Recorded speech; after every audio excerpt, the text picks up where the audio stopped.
feel? Smells pretty good. You guys are great. I'm so glad we're here to celebrate the victory that we had in the election. People worked hard to change the laws so that the adult possession of an ounce of marijuana is legal. Not decrim, not a fine, not something the cops can harass you over. And you got to see how much of an impact that has made across the country. I have put 60,000 flight miles on this year alone, traveling across this country, doing my show at 420radio.org. And what I've learned is that this war isn't over, it's just begun.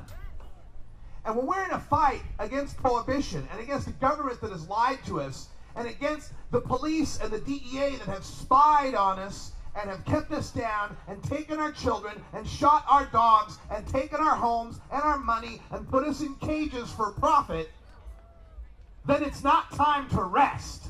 We have poked the bear in the eye and he's upset. There's private prison companies right now that are very upset about passing Washington and Colorado's legalization measures. They're very upset about looking at Alaska and Oregon to legalize in 2014. They're not too happy about the prospects of California and Vermont and Rhode Island and Maine and all these states falling one by one as the wall of prohibition comes down. And you started it. You pushed out that first brick. But in this war, we have to get armed. And whether you like it or not, some of the older listeners out there, you remember the draft. You all were drafted in 1970 when Richard Nixon declared war on you as a cannabis consumer. When they say war on drugs, folks, it ain't war on drugs. It's war on certain American citizens using non-pharmaceutical, non-alcoholic, tobacco-free drugs. That's what the war is on, and you've been drafted in that war. And as a soldier in the war on drugs, to fight back, you got to arm yourself with knowledge, with education. And that's what we do at 420radio.org. We are 24 hours a day. You can get us on tunein.com, your TuneIn app, iTunes, YouTube, Ustream, Stitcher. Look for 420 Radio, look for Radical Russ. You'll find us. We're always there to bring you education because we have podcasts not just from the West Coast. We got podcasts coming at you from Texas, from Britain, from Spain, from all over the world so that you get perspective on what's going on in this war. Because this war is still going on and people are still getting hurt. Just this past couple of weeks, I've had to do some stories in my headline news that just make me cringe to think if this happened to my mom or my niece. In Texas, 2 women were driving one night when the cops pulled them over, suspected of throwing something out the window, allegedly littering. And on the dash cam, you see as they get them out of the car and they say, well, who's smoking marijuana? Your car smells a lot like marijuana. Who's got the marijuana?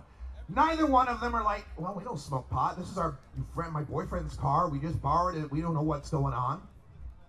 And on the dash, they had these 2 women outside in the middle of the street, freeway, road, whatever, highway, in Irving, Texas, I believe it was, called a female trooper in to do a body cavity search. On the side of the road, it's right there on the dash cam as the female trooper puts on a little glove, snap, snap, put on the glove, reach down the front of the woman's pants, feel around, is there any marijuana there? Reach down the back, is there any marijuana there? No, no. Send her aside, bring in the other woman on dash cam, reach down, any marijuana there? Reach down, any marijuana there? You may have noticed I didn't change gloves. Neither did the trooper. Same glove, both women, body cavity searches, side of the road, because they smelled pot that they did not have. That's the kind of things that happen as marijuana is still illegal. It's still contraband. And I kept trying to tell people how important this was last year, that decrim's great, medical's great, these are good steps forward, but you got to have it not be contraband. It has to be something the cops can't mess with you. And when states across this country, because I've been this year to Texas and Florida and Georgia, I've been all over, and when they saw the highlight, this made national news, of the Washington cops detraining the drug dogs to not sniff pot, people around the country just lit up. They're like, oh my God, do you know what a drug dog means in Georgia? That means some prison time's coming. And here you're teaching them not to sniff pot. Give yourselves a hand for that. Yeah. Drug dogs that don't sniff pot. Yeah.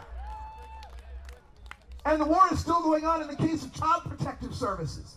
This is one of the ways they fight against our activists. I have a very good personal friend named Lindsay Reinhardt who was supposed to be speaking at Seattle Hempfest, but she couldn't because of her circumstance. She's in Boise, Idaho, my home state, where it's very, very red, very, very conservative. The legislature in Idaho, get this, actually had a vote to say, we will never, ever, in any way whatsoever, for any reasons whatsoever, legalize marijuana. It's already illegal in Idaho, right? They just had a vote to say, well, damn it, it's going to be illegal forever, damn it. Because of all the states around them. They can see Oregon and Washington legalizing. They can see Montana. They can see Nevada. They can see California. They know they're a little island of ignorance being trapped there. And Lindsay Reinhardt, my friend, has multiple sclerosis, and she stood up to fight.